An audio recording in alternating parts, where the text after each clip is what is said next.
చేస్తాను? పాలకూర చూస్తానరా. అయ్యో పాలకూర నిన్న కొనుకొచ్చాడ పెడితే అన్ని అమ్మేటోళ్ళు అంతా కట్టల వాటర్ చల్లి పెట్టిండు. నేను చూడలే, అంత వాటర్ అంటనే ఉండి ఆకులు అన్నీ మురిగిపోయినట్టు అయినాయి. అందుకని మంచి మంచి ఆకులు ఏరుతానమ్మ. మంచి మంచి ఆకులు అన్నీ ఏరి కారబైన అన్ని పక్కకి ఎత్తానవా? పప్పు పాలకూర అనుకుందామని. చూడండి గాయస్, చాలా రోజులు అవుతుంది పప్పు పాలకూర.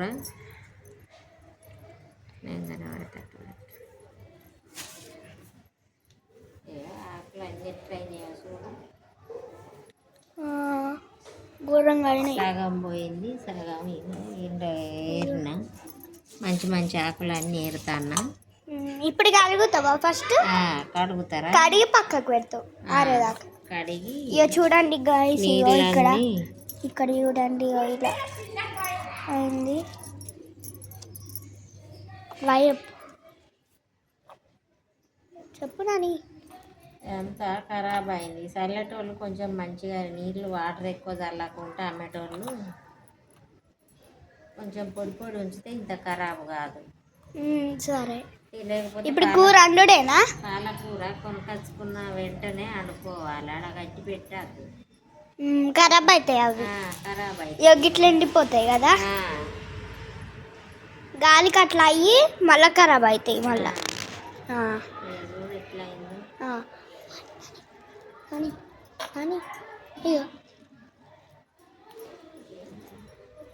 ఎప్పుడైనా పాలకూర ఎవరు తెచ్చుకున్నా కూడా మంచిగా వచ్చిన వాళ్ళనే దీన్ని కట్టలు ఇచ్చుకన్నా పక్కకు పెట్టుకోవాలి, లేకపోతే తెచ్చి వెంటనే వండుకోవాలి. అమ్మే వాళ్ళు కూడా ఇంతగానో నీళ్లు చల్లదు పాలకూర. కొంచెం అట్లా తడిపొడి చల్లితే పచ్చగుండి చల్లితే సరిపోతుంది.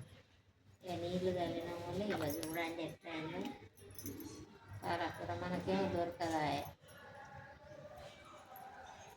దొరకదని తినాలనిపించి తెచ్చుకుంటే ఇక ఇట్లుంటుంది చూడు. మీరేం చేస్తారు? నేనైతే సాయంత్రానికి కూరకు తయారు చేసుకుంటాను పాలకూర. అంత గిట్లనైతే ఉన్నది.